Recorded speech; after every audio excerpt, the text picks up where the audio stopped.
बिस्मिल्लाहिर्रहमानिर्रहीम। आदरणीय श्रोतागण, माह रमज़ान में आज के इस विशेष कार्यक्रम में आप सबका स्वागत है। ये कार्यक्रम जमात इस्लामी हिंद की ओर से आयोजित किया जा रहा है। आज के इस कार्यक्रम का विषय है रोज़े का प्रभाव व्यक्ति और समाज पर, effect of fasting on individuals and society. इस विषय पर आज हमारे सामने देश के विभिन्न धर्मगुरु अपने विचारों को व्यक्त करेंगे। इस तरह के कार्यक्रम जमात इस्लामी सदा से आयोजित करती आ रही है। जमात इस्लामी का पिछले 70 वर्षों से यह प्रयत्न है कि देश को एक आदर्श राष्ट्र के रूप में निर्मित किया जाए। जमात इसके लिए प्रयत्नशील है। जमात चाहती है कि एक ऐसे समाज का निर्माण हो जहां हर किसी को उसका अधिकार मिले, हर कोई सफलता से जीवन व्यतीत कर सके और उसका जीवन और उसका माल सुरक्षित हो। जमात इस आदर्श समाज की ओर लोगों का आह्वान करती आ रही है। आज के इस कार्यक्रम में सबसे पहले हमारे सामने जमात इस्लामी हिंद के राष्ट्रीय उपाध्यक्ष जनाब मोहम्मद जाफ़र साहब अपने विचारों को व्यक्त करेंगे। उसके बाद विभिन्न धर्मगुरु अपने विचारों को व्यक्त करेंगे इस विषय पर, और अंत में जमात इस्लामी के अध्यक्ष सैयद सादतुल्लाह हुसैनी साहब अपनी बातों को रखेंगे। तो मैं सबसे पहले जमात इस्लामी हिंद के राष्ट्रीय उपाध्यक्ष जनाब मोहम्मद जाफ़र साहब को आमंत्रित करता हूं कि वह अपने विचारों से आज के इस कार्यक्रम का आरंभ करें। जनाब मोहम्मद जाफ़र साहब। अल्हम्दुलिल्लाहि रब्बिल आलमीन वस्सलातु वस्सलाम अला रसूलिहिल करीम व अला आलिहि व स्वहबिहि अजमईन, अम्मा बाद। फ़अऊज़ु बिल्लाहि मिनश शैतानिर रजीम। कुतिबा अलैकुमुस सियामु कमा कुतिबा अलज़ीना मिन क़ब्लिकुम लअल्लकुम तत्तक़ून। मोहतरम बुज़ुर्गों और दोस्तों, भाइयों और बहनों, मुझे खुशी है कि आज इस रमज़ान के इस अवसर पर रोज़े के जो असरात हैं उनको जानने के सिलसिले में हमारे पास ऐसे धार्मिक गुरु आए हुए हैं जो अपनी अपनी मालूमात और मुताले की रोशनी में और तजुर्बात की रोशनी में भी यहाँ हमें कुछ बताएंगे और जिनसे हम फ़ायदा उठाएंगे। मैं तमाम धर्मगुरुओं का हार्दिक तौर पर, अपने क़ल्बी तौर पर, दिली तौर पर खैर मक़दम करता हूँ और उनका शुक्रिया अदा करता हूँ कि वो यहाँ तशरीफ़ लाए हैं ताकि तमाम देशवासियों को उनकी बातों से फ़ायदा पहुँच सके। और इस अवसर पर मैं उनका खैर मक़दम करते हुए ये बात अर्ज़ करनी चाहता हूँ कि इस्लाम धर्म में रोज़े के सिलसिले में जो बातें आई हैं और उसके जो असरात हैं एक व्यक्ति पर और इस समाज पर, उसके सिलसिले में तफसील के साथ तो हमारे अमीर जमात इंशाअल्लाह आपके सामने बातें पेश करेंगे। मैं सिर्फ़ एक दो बातें इस प्रोग्राम के शुरू में आपके सामने रखना चाहता हूँ। इस रोज़े का मकसद है, अल्लाह ताला ने जिसने गोया हम सब को पैदा किया है, तमाम इंसानों का पैदा करने वाला है, उसने हमारी हिदायत के लिए, हमारी रहनुमाई के लिए जो किताब नाजिल की है, जो किताब भेजी है, और जिसकी रोशनी में इंसान अगर ज़िंदगी गुजारे तो दुनिया में भी कामयाब होगा और आखिरत में भी इंशाअल्लाह उसे कामयाबी हासिल होगी। मरने के बाद भी, ज़िंदगी के बाद भी उसको कामयाबियाँ नसीब होंगी। इस किताब में जो इत्तफ़ाक़ से ये जो बात यहाँ अर्ज़ करनी है वो ये है कि यह किताब भी इसी महीने में, इसी अवसर पर नाज़िल हुई है। रमज़ान का महीना जिसमें रोज़े रखे जाते हैं, इसी महीने में ये किताब नाज़िल हुई है जो अल्लाह की किताब है। शहर रमज़ान अल्लज़ी उन्ज़िल फ़ीहिल क़ुरआन हुवल लिन्नासि व बय्यिनातिम मिनल हुदा वल फ़ुरक़ान। ये अल्लाह का जो कलाम नाज़िल हुआ है, अल्लाह का की जो किताब नाज़िल हुई है वो इसी महीने में, रमज़ान के महीने में नाज़िल हुई है। और ये ख़ुद ये किताब बताती है कि तमाम इंसानों के लिए हिदायत है। ये सिर्फ़ मुसलमानों के लिए नाज़िल नहीं हुई है, ये तमाम इंसानों के लिए हिदायत है। और इसमें गोया हक़ बात और सही रास्ते पूरे तौर पर खोल करके रखे गए हैं। इस सिलसिले में जो रमज़ान में रोज़ा फ़र्ज़ किया गया वो इसी किताब के नुज़ूल के मौके पर फ़र्ज़ किया गया है। और इसका मकसद ये बताया गया है, जैसा कि मैंने पहली आयत में आपके सामने पेश किया, कि इससे तक़वा पैदा होगा। तुम पर रोज़े फ़र्ज़ किए गए। इस आयत में भी यह बात कही गई कि तुम पर रोज़े फ़र्ज़ किए गए और तुमसे पहले की कौमें जितनी आई हैं सब पर रोज़े फ़र्ज़ किए गए। जो किताबें इससे पहले नाजिल हुई सब में रोज़े की फ़र्ज़ियत की बात कही गई है। इसका मतलब यह है कि तमाम इंसानों के लिए शुरू से ही अल्लाह ताला ने हिदायत के लिए, हिदायत की जो तालीमात दी हैं उनमें रोज़े की बड़ी अहमियत है और रोज़े को फ़र्ज़ किया गया है हमेशा। अब दिनों का फ़र्क हो सकता है और कुछ तरीक़ों का फ़र्क हो सकता है, लेकिन ये रोज़े बहरहाल फ़र्ज़ किए गए हैं और इसका मकसद है कि इंसान के अंदर तक़वा पैदा हो, यानी अल्लाह का खौफ पैदा हो, अल्लाह को खुश करने का जज्बा पैदा हो और इंसान को बुराई से बचने का जज्बा और उसके फ़िक्र उसके अंदर पैदा हो।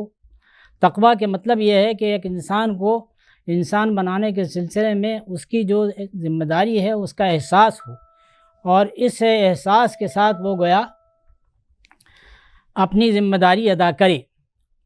इस रोज़े के ज़रिए इंसान अपने नफ्स पर काबू पाता है और अपने क़ल्ब व ज़हन को पाक साफ़ करता है।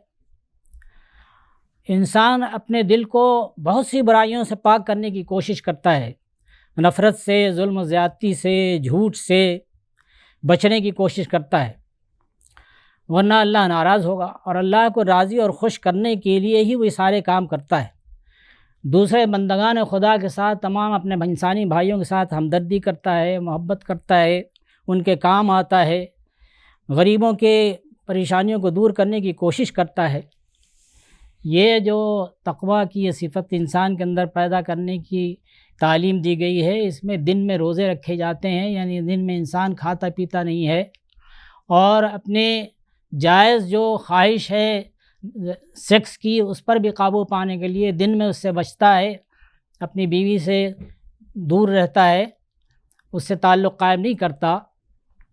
ये तीन चीज़ें बतौर ख़ास रोज़े के वक्त में बज़ाहिर बंद हैं, लेकिन इसका मतलब ये है कि हर वो बुरे काम जो जिनकी बुराई बयान की गई है किताब में और अल्लाह के किताबों में, उनसे बचने की कोशिश करनी है और हर वो अच्छे काम जिनसे इंसानियत की भला हो सकती है, इंसानियत की फलाह हो सकती है, वो उसे करने हैं, उसे करने की कोशिश करनी है।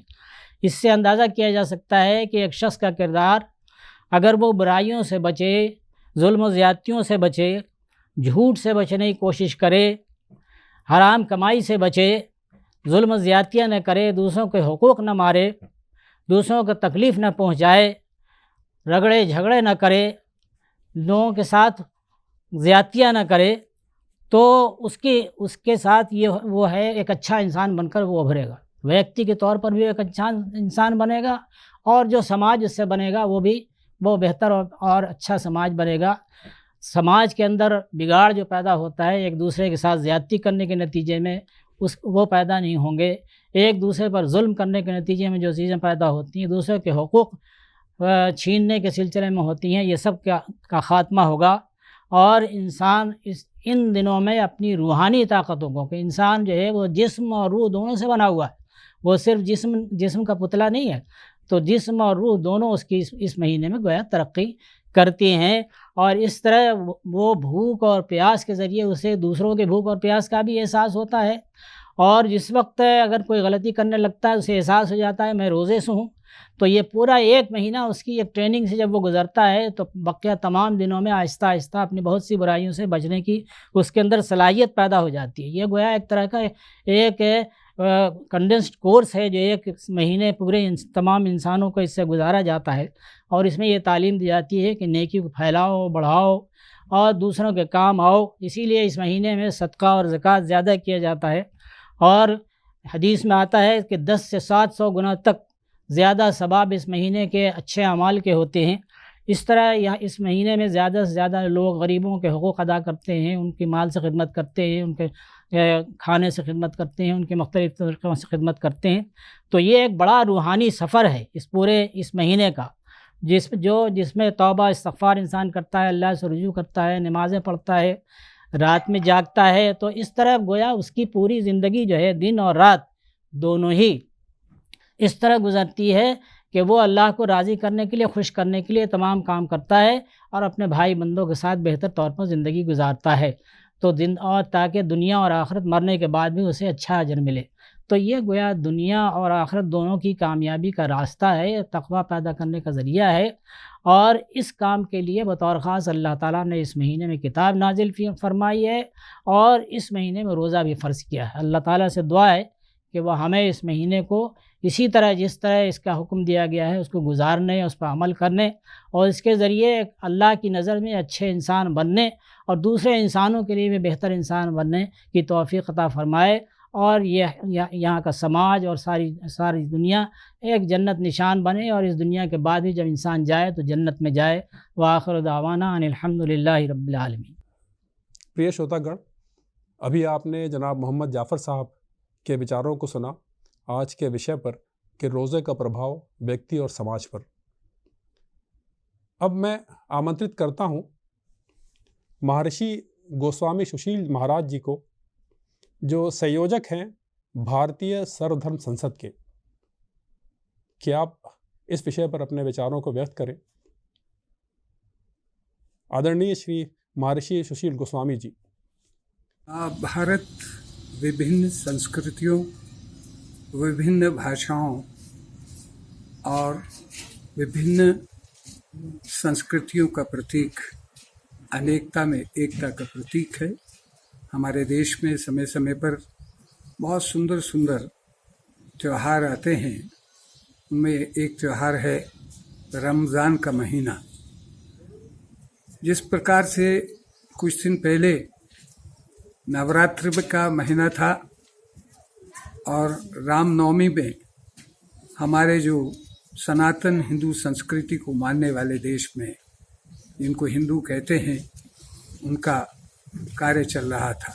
और इसी प्रकार से रमज़ान भी शुरू हो गया था। दोनों में ही व्रत रखे जाते हैं। और आज महावीर जयंती भी है और बहुत बड़ा जैन समाज ने उत्सव मनाया है। इसी प्रकार से रमज़ान में जो हमारे इस्लाम को मानने वाले भाई हैं, उनका इतना कठिन ये महीना होता है कि पूरा दिन आहार नहीं लेते हैं, जल ग्रहण नहीं करते हैं और निश्चित समय पर जब सूर्य अस्त हो जाता है तो उसके बाद वे अन्न जल को ग्रहण करते हैं।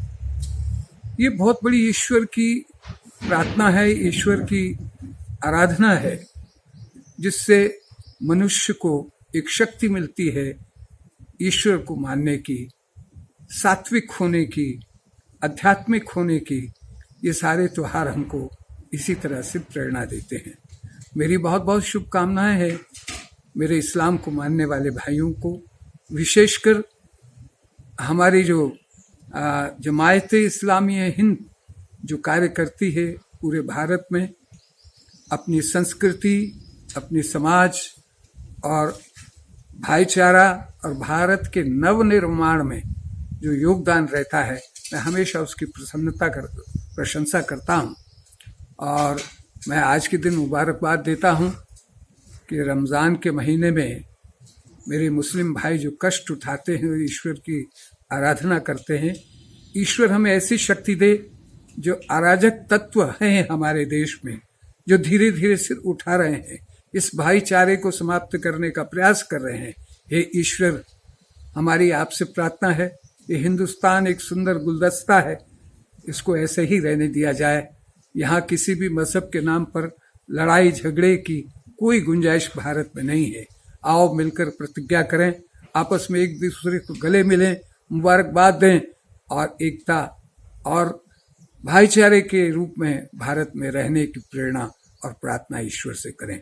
देखिए, जो व्रत रखे जाते हैं या ईश्वर की आराधना की जाती है, मेरे देश में अलग अलग तरीके से होती हैं, अलग अलग रीति रिवाज से होती हैं, मगर आराधना, साधना और ईश्वर के नाम को जपने से, उसकी आराधना करने से, उसकी स्तुति करने से मनुष्य को एक शक्ति प्राप्त होती है, मानसिक तनाव से मुक्त होता है और जो ईश्वर को मानता है वो इस भव सागर से पार हो जाता है। ऐसा ही मेरा मानना है कि जब हम उपवास में होते हैं, जब हम धार्मिक अनुष्ठान में होते हैं, जब हम अपने त्योहारों पर होते हैं, जब हम अपने अपने धर्मानुसार धर्म के कुछ दिन बिताते हैं, तो हमको उससे शक्ति मिलती है, ऊर्जा मिलती है। और मुझे ऐसा लगता है, क्योंकि हम सब धर्मों को मानने वाले लोग एक ईश्वर को मानते हैं। कोई भी धर्म ऐसा नहीं है जो कहता हो दो ईश्वर है, सब कहते हैं कि एक ईश्वर है। और हम ये कहते हैं आध्यात्मिक लोग कि परमात्मा, परम आत्मा, आत्मा हम सब हैं, परम आत्मा एक ही है। एक हमारा परम पिता है, एक हमारा पिता है। परम पिता सबका एक है और न सिर्फ भारतीयों का है, अपितु पूरे दुनिया में रहने वाले जो इंसान हैं और यहाँ तक कि हमारे पशु पक्षी अन्य जीव जंतु हैं, उनकी भी जन्म और मृत्यु ईश्वर के ही माध्यम से होती है, जिसको हम परम पिता परमात्मा कहते हैं। मैं मानता हूँ कि जब हम आराधना करते हैं, जो ऊर्जा हमको मिलती है, जो शक्ति हमको मिलती है, उसका सदुपयोग हमको करना चाहिए, उसको दुरुपयोग नहीं करना चाहिए। उससे उस शक्ति को पॉजिटिव वे में लेना चाहिए, नेगेटिव वे में नहीं लेना चाहिए। कुछ भाई हमारे अध्यात्म की बात करते हैं, पूजा पाठ की बात करते हैं, अपने अपने तौर तरीकों से ईश्वर की आराधना की बात करते हैं, मगर उसका अनुसरण नहीं करते हैं, तो उससे कोई लाभ नहीं होता है। लाभ तभी होगा कि धर्म को मानने वाले धर्म की और धार्मिक होने पर अपने ईश्वर को मानने के लिए जो हमारे रीति रिवाज बनाए हैं, हमारे जो धर्म ग्रंथ हैं, उसके अनुसार चलें, तभी हमको लाभ हो सकता है। और मुझे लगता है कि आध्यात्मिक व्यक्ति वही है जो अपने धर्म का पालन करता है और किसी के दूसरे के धर्म में हस्तक्षेप नहीं करता है, हमेशा आदर करता है, अपने धर्म का भी दूसरे का भी। महात्मा बुद्ध ने कहा है कि युद्ध से युद्ध समाप्त नहीं होता है, घृणा से घृणा समाप्त नहीं होती है। बैठकर एक टेबल पर बात करनी चाहिए। जब कभी भी मतभेद होते हैं तो एक ऐसे इंसानों को बुलाना चाहिए जो अध्यात्म को मानते हैं, जो आध्यात्मिक व्यक्ति हैं, जो पूजनीय व्यक्ति हैं, तो वो बैठते हैं और अपना मशवरा देते हैं और शांति उत्पन्न होती है। महात्मा महावीर ने कहा है, क्योंकि आज महावीर जयंती है, महावीर ने कहा है, भगवान महावीर ने, कि जियो और जीने दो। जैसा व्यवहार दूसरे से हम चाहते हैं वैसा ही व्यवहार दूसरे के साथ हम करें, तभी हमारा आध्यात्मिक होने का लाभ है।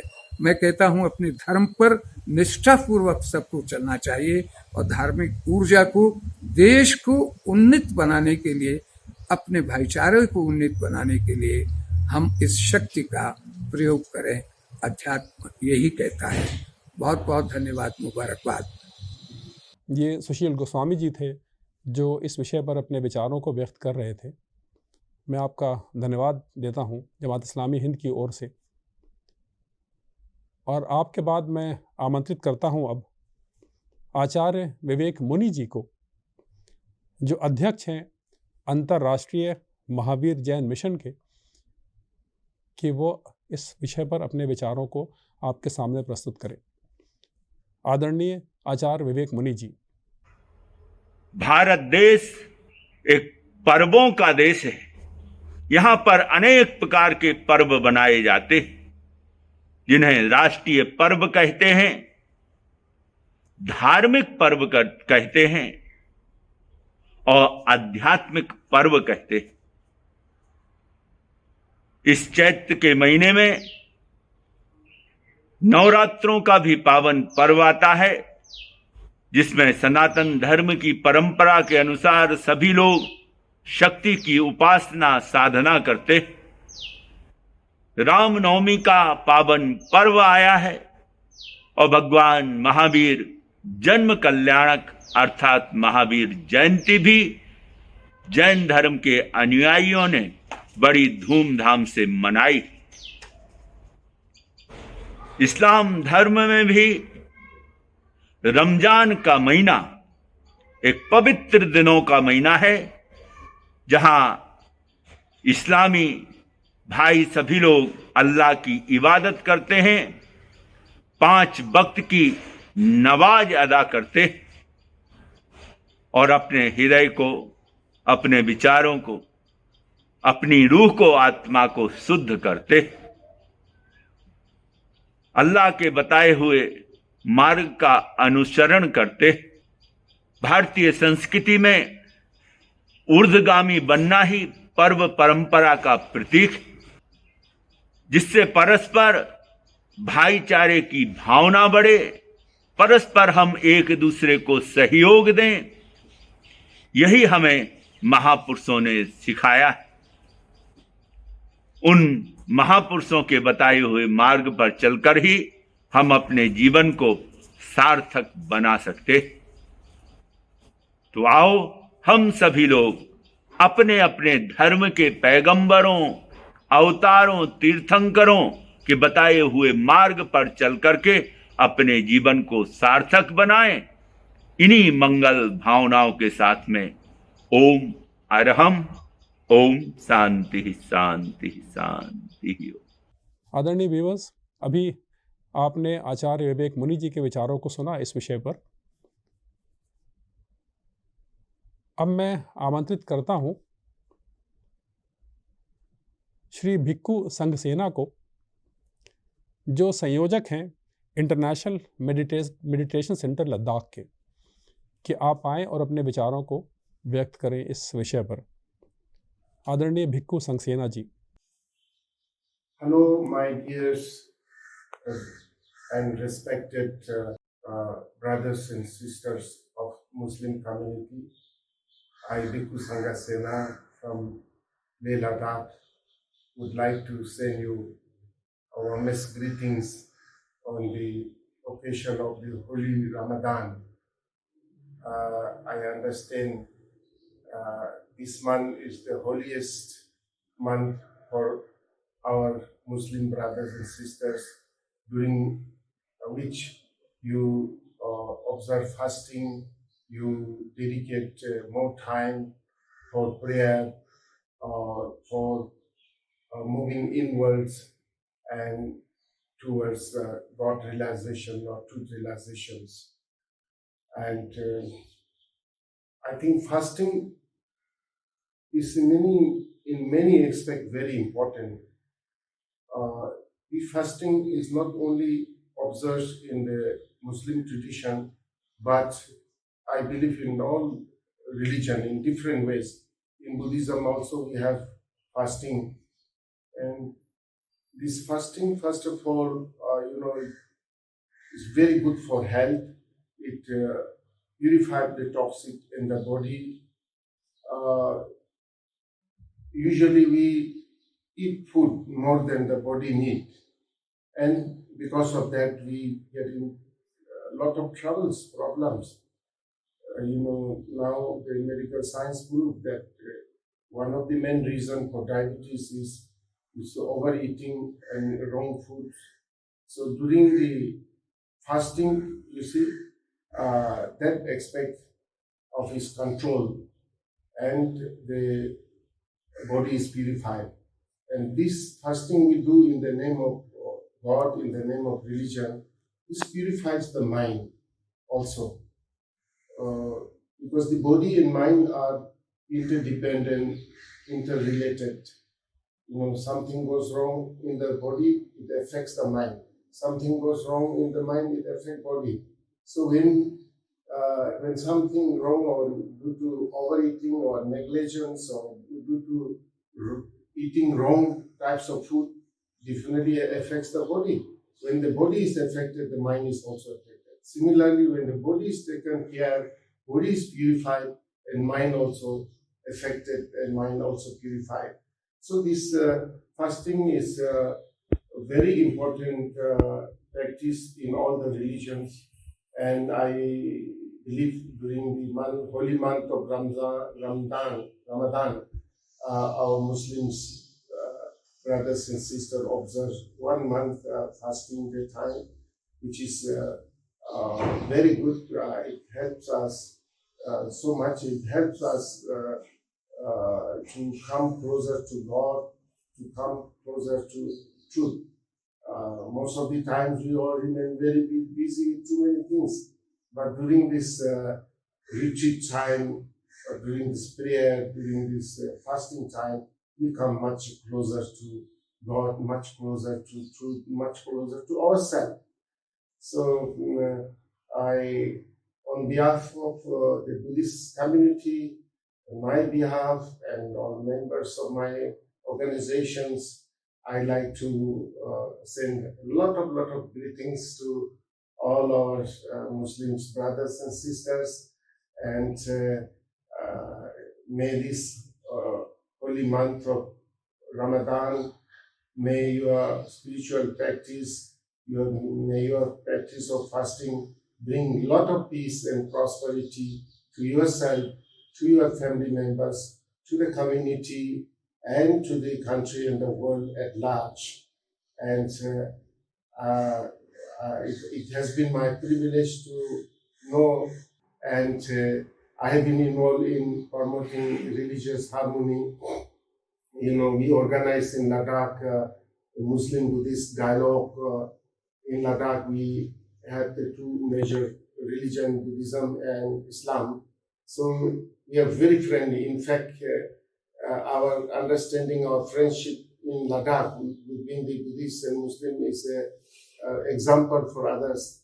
We never had any kinds of problems. We live in such a wonderful friendship and harmony and brotherhood. This is because also we organize dialogue, discussion, interfaith dialogues to have some program in my place on the top of Himalaya, Ladakh. Yeah. And once again, I wish all our Muslims brothers and sisters to have a wonderful Ramadan holy retreat, holy fasting, holy prayers. And for me, different religions are like different flowers. The color and the shapes of the flowers may be different, but all are flowers contributing to beauty. Yeah, all contribute to beauty. That's why I say more flower, more beauty, less flower, less beauty, no flower, no beauty. Once again, I send my love, my greetings to all our Muslim brothers and sisters. May this holy Ramadan bring a lot of peace and harmony to yourself and to the world. I'm looking forward to have this continued dialogue, discussions with our Muslim brothers and sisters to promote world peace, promote religious harmony, and to work together. Thank you so much. प्रिय श्रोतागण, अभी आपने आचार्य भिक्खु संगसेना जी के विचारों को सुना। अब आपके बाद मैं आमंत्रित करूंगा फादर बेंटो रॉड्रिग्स को जो मैनेजर हैं father Agnel school greater Noida के, कि रोज़े का प्रभाव व्यक्ति और समाज पर, इस विषय पर अपने विचारों को व्यक्त करें। फादर बेंटो रॉड्रिग्स साहब। Dear friends, it is said that prayer with fasting is 10 times more powerful. Fasting in all religions and fasting in people who do not believe in God, have no religion, is common. In the Bible, the first book of the Bible, the Genesis, the first sin is this, eating the fruit, forbidden fruit. And in the Old Testament, we see people fasting again and again, in innumerable instances of fasting. I'll speak about a few of them. Queen Esther, when the Israelites were under the yoke of the Persians, and they were taken to Persia as slaves, and Esther becomes the queen in Persia. The continuous trouble that the Israelites have, they were not treated as equals, they were treated as slaves. And once they were selected, or the ministers decided to do away with them, and then Queen Esther proclaims a fast for 3 days. So all the Israelites in Persia, together with the queen, fast for 3 days, praying God's mercy. And in 3 days, the whole thing changes. Then we have Moses coming back from Egypt to their promised land. For 40 days, he fasted and prayed on the Mount Sinai, and he was given the 10 commandments. Then we have another instance of the people in Nineveh, in the great city of Nineveh. And the prophet Jonas was sent there to proclaim that they will be punished by God for their behavior, for they are not recognizing God's power. He goes there to that city and preaches. And from the king to the least, even the animals, they fast and pray for God's mercy, and they are forgiven. In the New Testament, we see John the baptizer, John the Baptist we call. He spends days and nights in prayer in the desert. Then Jesus himself, before he began his public ministry, before he came in open, he fasted for 40 days and 40 nights. Then there are so many, even today, Saint Paul, from Saul to Paul, he changes his life. He was persecuting those who believe in Jesus, and he was thrown down from the horse. He changes his life, beginning with prayer, 3 days of fasting and prayer. Then Jesus says in the Gospel of Saint Saint Matthew, and when you fast, do not put on a sad face as the hypocrites do. They neglect their appearances so that everyone will see that they are fasting.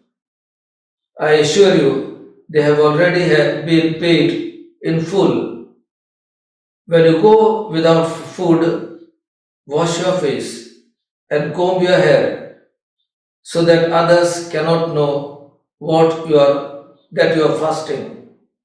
Only your Father, who is unseen, will know, and your Father, who sees what you do in private, will reward you. It is very important to note that Jesus does not say if you fast, but he says when you fast. That shows that people were fasting. People were regularly fasting, but there were some people like Pharisees and all that. They were pulling long faces to show that they are fasting. And Jesus talks about that. When you fast, be happy. Show yourself that you are happy fasting. Fasting is not only for food.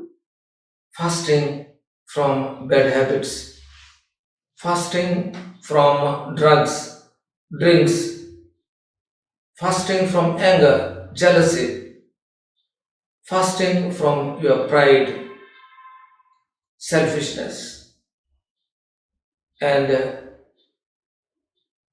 control of your body.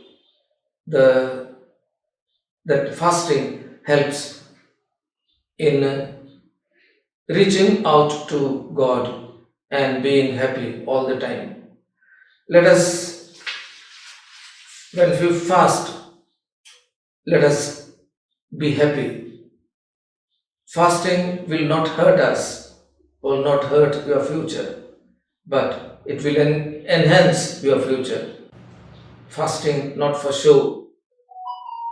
Prayer 10 times more powerful, as I said, with fasting. Let us pray for ourselves, and when we fast, let us fast with sincere heart and pleasing only to God. Thank you. God bless you. प्रिय श्रोतागण, अभी आपके सामने father bento Rodrigues ने अपने विचारों को व्यक्त किया, अपने बहुमूल्य विचारों को व्यक्त किया। अब आपके बाद अंत में मैं आमंत्रित करूंगा जमात इस्लामी हिंद के अध्यक्ष सैयद सादतुल्लाह हुसैनी साहब को कि वो अध्यक्षीय भाषण से आज के इस सभा पे अपने विचारों को व्यक्त करें। आदरणीय सैयद सादतुल्लाह हुसैनी साहब। अल्हम्दुलिल्लाह रब्बिल आलमीन वस्सलातु वस्सलामु अला रसूलिहिल करीम व अला आलिहि व अस्हाबिहि अजमाइन इला यौमिद्दीन। फ़अऊज़ु बिल्लाहि मिनश शैतानिर रजीम। बिस्मिल्लाहिर रहमानिर रहीम। या अय्युहल्लज़ीना आमनू कुतिबा अलैकुमुस सियामु कमा कुतिबा अलल लज़ीना मिन क़ब्लिकुम लअल्लकुम तत्तक़ून।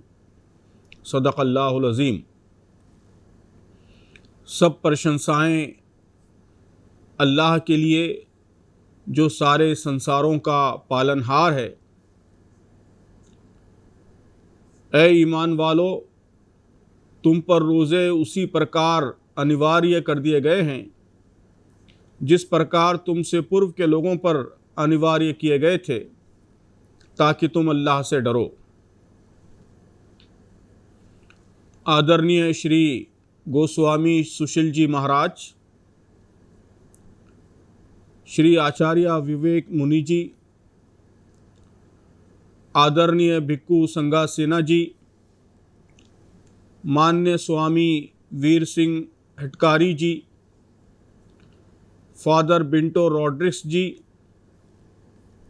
जनाब मोहम्मद जाफ़र जी, इकबाल मुल्ला जी और प्रिय देशवासियों, भाइयों और बहनों, ये मेरे लिए बहुत ही प्रसन्नता का मौका है। रमज़ानुल मुबारक के शुभ अवसर पर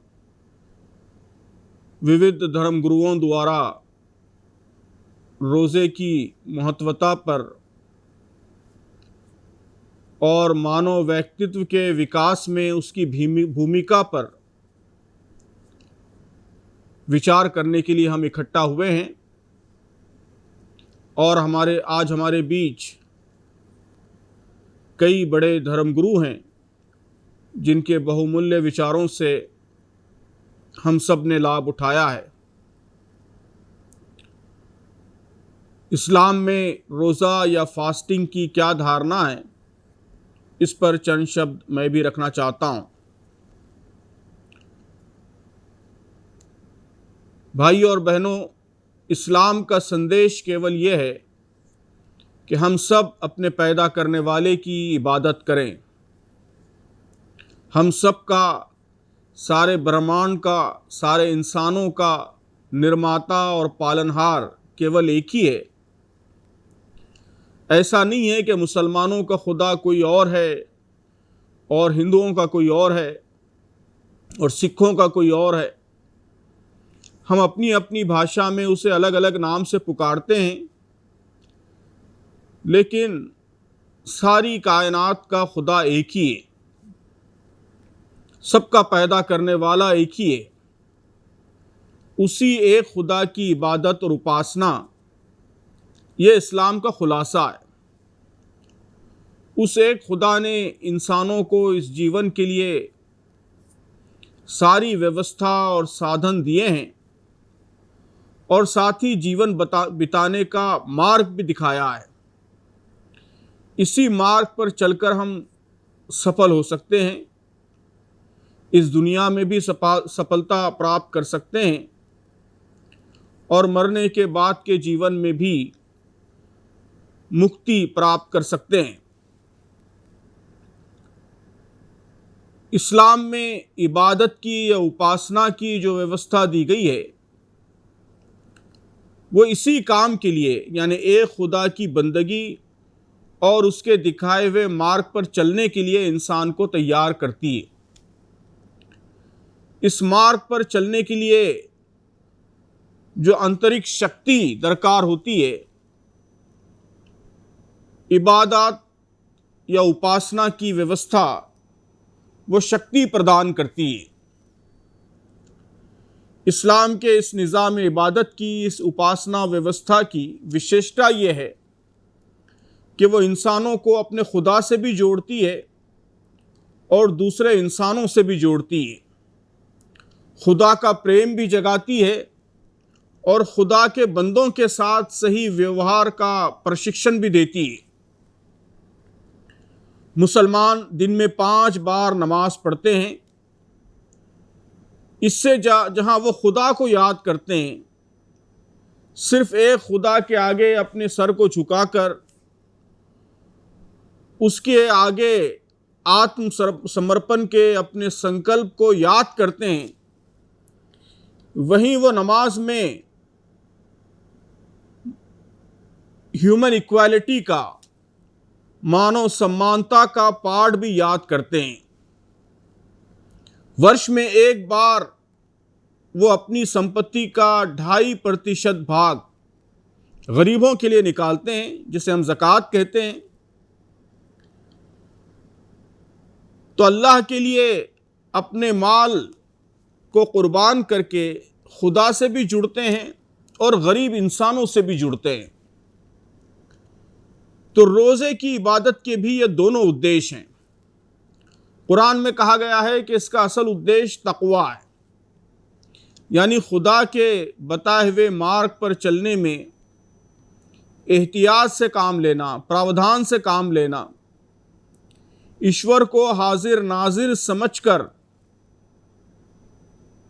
जीवन बिताना, गॉड कॉन्शियस लाइफ, खुदा के प्रति जागरूक जीवन, ये गोया रोज़े का उद्देश्य है।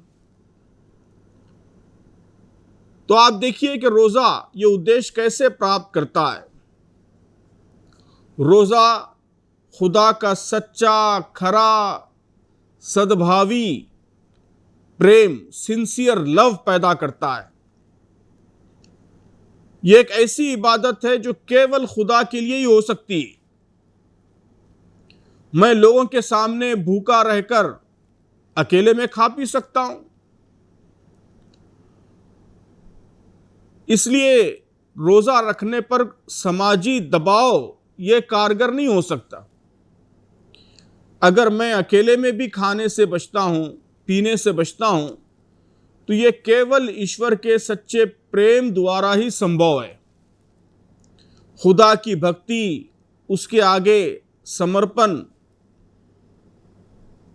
उससे क्लोजनेस, ये सारी भावनाएं रोज़ा पैदा करता है।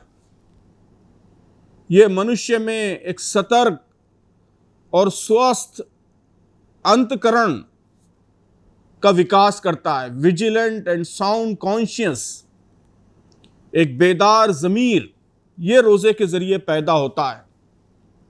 अकेले में जहाँ रोज़ा रखने के लिए कोई सामाजिक दबाव ना हो, वहाँ केवल एक सचेत विवेक द्वारा, एक कॉन्शियस, बेदार कॉन्शियस द्वारा ही इंसान खुद को खाने और पीने से रोक सकता है। रोज़े के ज़रिए मनुष्य के अंदर इच्छा शक्ति और आत्मबल पैदा होता है। वो हर रोज़ सुबह ऐसे समय उठता है जिस समय उसे उठने की कोई आदत नहीं होती। अपनी आदत के खिलाफ असामान्य समय पर भोजन करता है। दिन भर सख्त धूप में केवल अपनी इच्छा शक्ति द्वारा पानी से, खाने से रुका रहता है। तो आदमी को बुराइयों से, गलत व्यवहार से बचने के लिए ऐसी ही इच्छा शक्ति की और आत्मबल की आवश्यकता होती है, और रोज़ा इसे पैदा करता है। Self discipline, self control. रोज़ा आदमी को अपनी चाहतों पर, अपनी अभिलाषाओं पर कंट्रोल का गुर सिखाता है। आदमी की सबसे बुनियादी वृत्ति और इच्छा खाने पीने की वृत्ति है। यही बेसिक इंस्टिंक्ट है, खाने की ख्वाहिश, पीने की ख्वाहिश। रोज़ा इस पर कंट्रोल सिखाता है। तो गोया इसके द्वारा, इस प्रैक्टिस के द्वारा आदमी अपनी तमाम इच्छाओं पर, अपनी भावनाओं पर कंट्रोल करना सीखता है। एक अच्छा समाज बनाने के लिए ज़रूरी है कि उस समाज के मेंबर्स, उसके सदस्य, उनके अंदर ये इच्छा शक्ति हो, ये सेल्फ कंट्रोल हो कि वो अपनी भावनाओं पर कंट्रोल रख सकते हो, अपनी इच्छाओं को नियंत्रण में रख सकते हो, अपने अहंकार और अहंभाव पर, अपने गुस्से और क्रोध पर उन्हें नियंत्रण हासिल हो। ऐसे लोगों के बगैर एक अच्छा समाज परवान नहीं चढ़ सकता। रोज़ा ऐसे ही व्यक्तित्व को, ऐसी ही पर्सनालिटी को परवान चढ़ाता है। रोज़ा मनुष्य के अंदर अनुकूलन क्षमता, एडॉप्टेबिलिटी पैदा करता है। आप देखिए कि रोज़े में दैनिक जीवन का पूरा पाठ्यक्रम, पूरा शेड्यूल बदल जाता है। रोज़ेदार खुद को हर तरह की परिस्थिति से गोया अनुकूल बना लेता है। रोज़े के द्वारा वो आत्म अनुशासन की, सेल्फ डिसिप्लिन की ट्रेनिंग, उसका प्रशिक्षण हासिल करता है। तो भाइयों, ये वो लाभ हैं जिनका संबंध आदमी की पर्सनालिटी से, उसके व्यक्तित्व से और खुदा से, उसके संबंध से। इसके अलावा रोज़ा सामाजिक संबंध, एकता और भाईचारे की भावना को भी पैदा करता है। आप ज़रा कल्पना करें कि दुनिया भर के मुसलमान इस महीने में एक ही उद्देश्य रखते हैं। सबके सामने एक ही उद्देश्य होता है। अलग अलग देशों के लोग, अलग अलग वर्गों के लोग, अलग अलग व्यवसाय से संबंध रखने वाले लोग, लेकिन सबका उद्देश्य एक हो जाता है। सब एक साथ सुबह उठते हैं, एक साथ खाते हैं, एक साथ नमाज पढ़ते हैं, एक ही आध्यात्मिक अनुभव से, एक ही स्पिरिचुअल एक्सपीरियंस से गुजरते हैं। रोज़ाना एक दूसरे को सहरी के लिए उठाते हैं, इफ्तार के लिए आमंत्रित करते हैं। अमीर, गरीब, छोटा बड़ा, अफसर, नौकर, सब एक दिन, एक साथ दिन भर भूखे प्यासे रहते हैं। फिर एक साथ अक्सर एक दस्तरखान पर रोज़ा ख़त्म करते हैं, यानी इफ्तार करते हैं। तो इस तरह ये एक सोशल एक्सपीरियंस भी है जिसके द्वारा समाज में समानता और सोशल बिलोंगिंग की फीलिंग ये परवान चढ़ाई जाती है। फिर भाइयों, रोज़ा मनुष्य के अंदर गरीबों का दर्द पैदा करता है।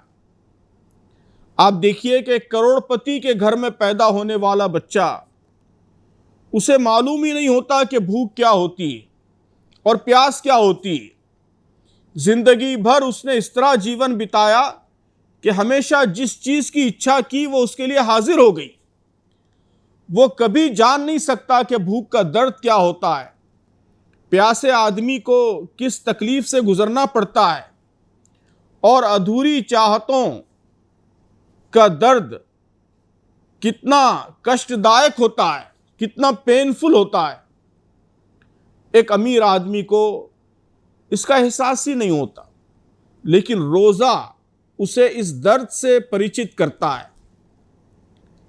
वो दिन भर भूखा प्यासा रहकर अपनी इच्छाओं पर कंट्रोल करके ये एहसास पैदा करता है कि भूख कितनी तकलीफदेह चीज़ है, प्यास कितनी तकलीफदेह चीज़ है। अपनी इच्छाओं पर कंट्रोल करना, मामूली इच्छाओं पर कंट्रोल करना कितना मुश्किल काम है। समाज में बराबरी के लिए ये अवश्य है, ज़रूरी है कि अमीर लोग गरीबों के दर्द को महसूस करें, उसी के नतीजे में वो उनकी मदद के लिए आगे बढ़ते हैं। इसलिए इस महीने को, रमज़ान को, बराबरी का महीना कहा गया है, शहरुल मुवासात, कि ये समाजी बराबरी पैदा करता है। इस तरह भाइयों और बहनों, दीगर उपासना पद्धतियों की तरह, दीगर इबादत के तरीक़ों की तरह रोज़ा भी अल्लाह की जानिब से इंसानों की ट्रेनिंग का एक ज़रिया है। यह हमको खुदा से करीब करता है, खुदा का सच्चा प्रेम हमारे अंदर पैदा करता है, उसके आगे समर्पण की भावना को मजबूत करता है, हमारे अंदर सेल्फ डिसिप्लिन, कंट्रोल और अपनी इच्छाओं पर, अपनी भावनाओं पर नियंत्रण की सलाहियत पैदा करता है, खुदा से हमारे संबंध को भी मजबूत करता है और समाज से संबंध को भी सही दिशा देता है। खुद अपने आप पर कंट्रोल भी सिखाता है और पूरे समाज में भी अच्छे और सकारात्मक मूल्यों की वृद्धि करता है। तो मोहतरम भाइयों और बहनों और आदरणीय धर्मगुरु, इस समय हमारा देश जिस संकट से गुजर रहा है, सांप्रदायिक गणना, नफरत भरे भाषण, धर्म और धार्मिक स्थलों और धार्मिक आयोजनों और त्योहारों का दुरुपयोग, एक दूसरे के विरुद्ध विवेश की भावनाओं का प्रचार, हिंसा, ये सब बुराइयां हम जगह जगह देख रहे हैं। इन बुराइयों पर कंट्रोल करने के लिए ऐसे ही व्यक्तित्व की आवश्यकता है। सभी धर्मगुरुओं की ये जिम्मेदारी है कि वह आगे बढ़कर समाज को जागृत करें, इन इबादतों की असल स्पिरिट को आम करें। सिर्फ रिचुअल्स को, सिर्फ कर्मकांड को निभा लेना, ये किसी भी धर्म का उद्देश्य नहीं है। धार्मिक संस्कारों और रिचुअल्स का असल उद्देश्य अच्छा इंसान बनाना है। अगर कोई धर्म और धार्मिक संस्कारों को